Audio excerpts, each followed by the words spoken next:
नमस्कार, पृथक विचार में आपका स्वागत है। मैं हूं देवेंद्र वर्मा।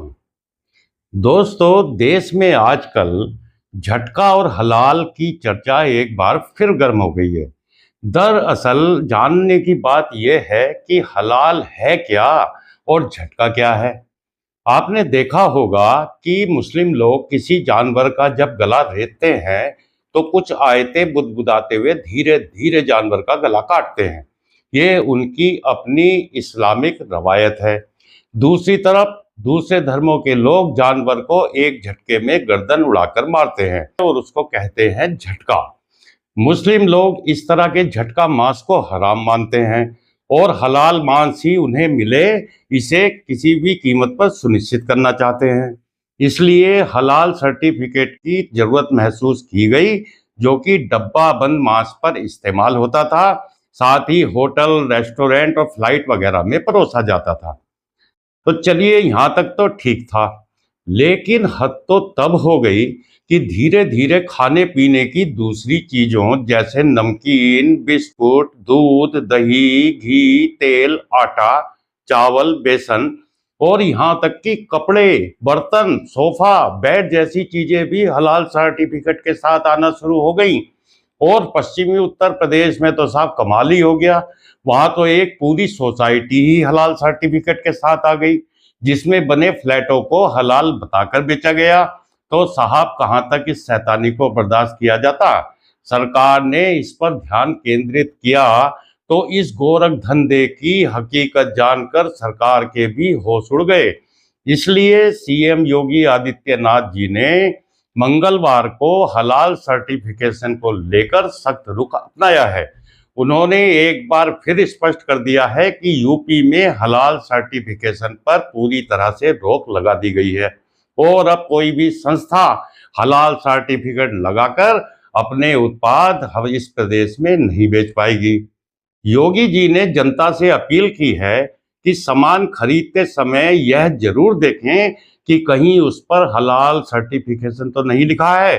उन्होंने चेतावनी दी है कि हलाल सर्टिफिकेशन के नाम पर भारत के ग्राहकों का जो शोषण किया जा रहा है उसको तुरंत बंद किया जाना चाहिए और इस पूरे कारोबार का पैसा आतंकवाद, लव जिहाद और धर्मांतरण जैसे षड्यंत्रों में इस्तेमाल होता है। इसलिए हमारी सरकार मूक दर्शक बनी नहीं रह सकती।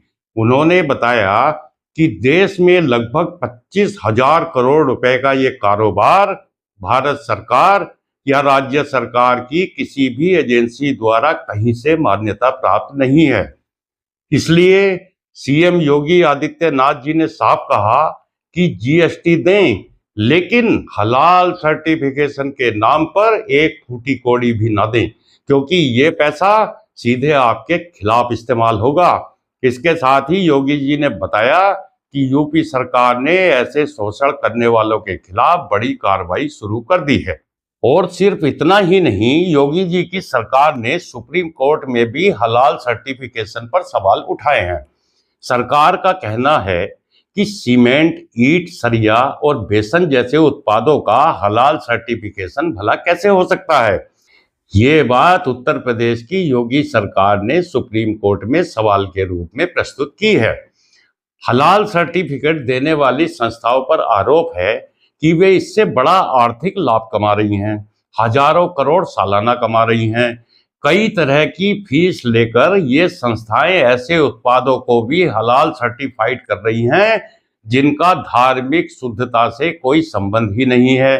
इस मुद्दे पर अभी सुप्रीम कोर्ट में सुनवाई चल रही है। अपने संबोधन में योगी जी ने एक माचिस का जिक्र किया, जो कि हलाल सर्टिफिकेट के साथ आने लगी है।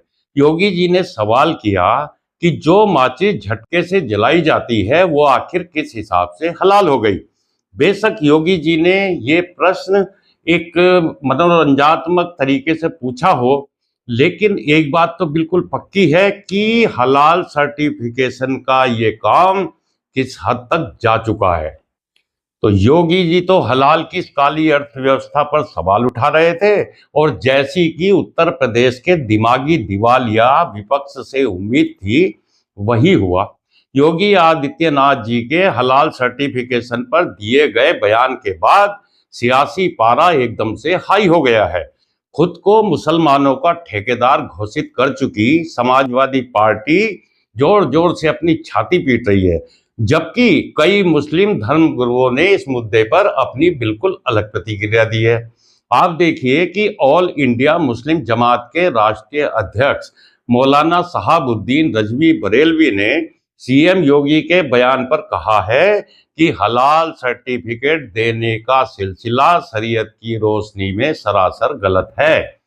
उन्होंने आरोप लगाया है कि मजहब की आड़ में पैसा कमाया जा रहा है, यानी जो इस्लाम के जानकार मौलाना हैं वो इसे सरासर गलत बता रहे हैं। और दूसरी तरफ हिंदू नामधारी खुद को मुसलमानों का रहनुमा बताने वाले घाक समाजवादी नेताओं के बयान देखिए, जो कि मूर्खता की पराकाष्ठा है।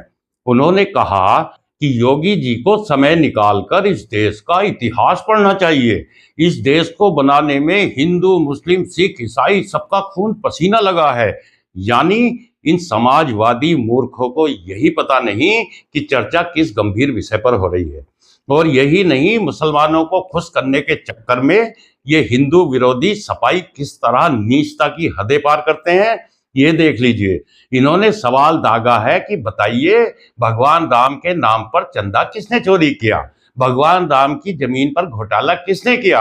आज धर्म के नाम पर दलित और पिछड़ों का आरक्षण कौन छीन रहा है? कौन उनका हक खा रहा है? यानी बात होगी ईरान की तो ये मूर्ख समाजवादी जवाब देंगे इंग्लैंड का। किस कदर अकल से पैदल होते हैं नमाजवादी सपाई, इसका ये बेहतरीन उदाहरण है। तो दोस्तों, इस वीडियो में इतना ही। आपसे निवेदन है कि चैनल को सब्सक्राइब करें, वीडियो को लाइक करें और कमेंट भी जरूर करें। नमस्कार।